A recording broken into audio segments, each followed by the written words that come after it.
want to document some of my memories that I have collected over the years, and I want to put them out there for my grandchildren and great-grandchildren who may want to find out more about the kind of people they come from one day. I want them to be able to find these things about me and learn that I was a very passionate and opinionated person who felt a strong moral obligation to humanity to stand up for those who were being mistreated and abused, and to speak out against injustice in this world, and to just draw attention to things that I felt were really wrong. And one of those things was the humanitarian crisis in Darfur. And I felt like it was my responsibility to raise a lot of awareness here, because it didn't seem like many people were paying attention to what was going on there at the time. And I donated to charities that went in and helped people there. And I wrote a letter to the White House, never expecting to get anything in return. But in August of 2017, they dropped a letter in the mail to me. And so this is how it goes. Dear Mrs. Hall, thank you for sharing your views on the crisis in Sudan. President Bush appreciates your taking the time to write about this important issue. The brutal treatment of innocent civilians in the Darfur region of Sudan is unacceptable to the president. He abhors the loss of life in Sudan and has called this massive violence a genocide.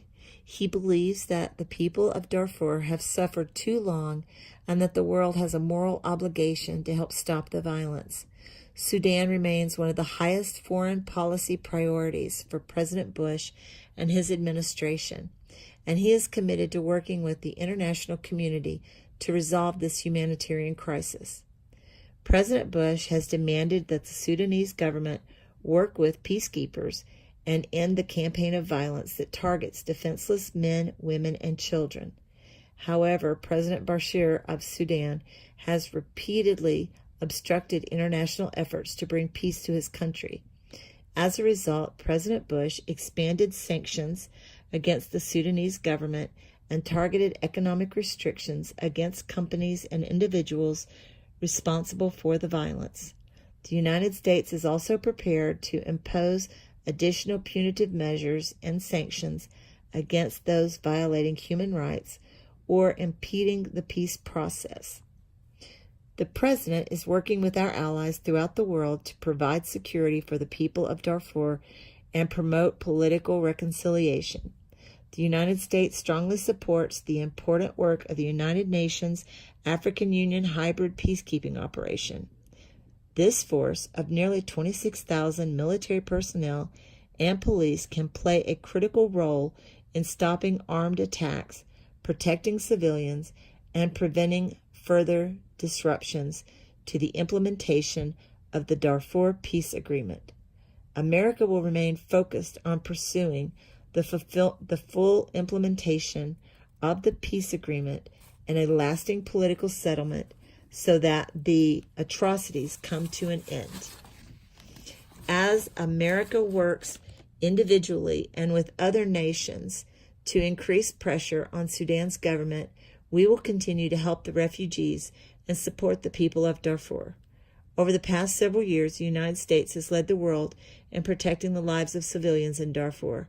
America is the largest single donor to the people of Darfur and has provided more than $1.7 billion in humanitarian and peacekeeping assistance since this crisis began.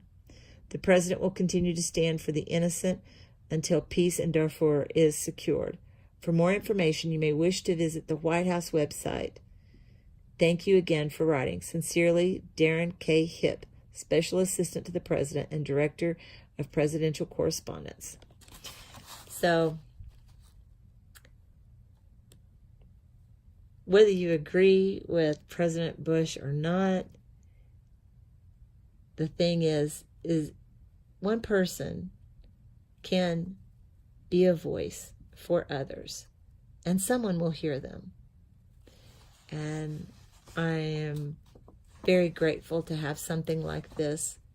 And as I downsize and start to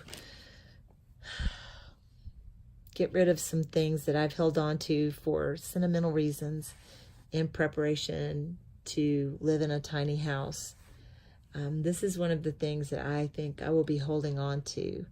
And I hope to hand it down to one of my grandchildren and hope that it will mean as much to them as it means to me, and that it will inspire them to speak up and to take a stand and be a voice for those who don't have a voice. And so I'm very grateful and thankful to be able to share this. And I want to tell all of my beautiful, wonderful grandchildren that I love them so much, and I have loved them since long before they were ever born, and I will love them all of the days of my life. They are incredible, wonderful, gifted, amazing individuals, and there is absolutely nothing in the world that they cannot do if they put their mind to it. And I just hope they always know how much I love them.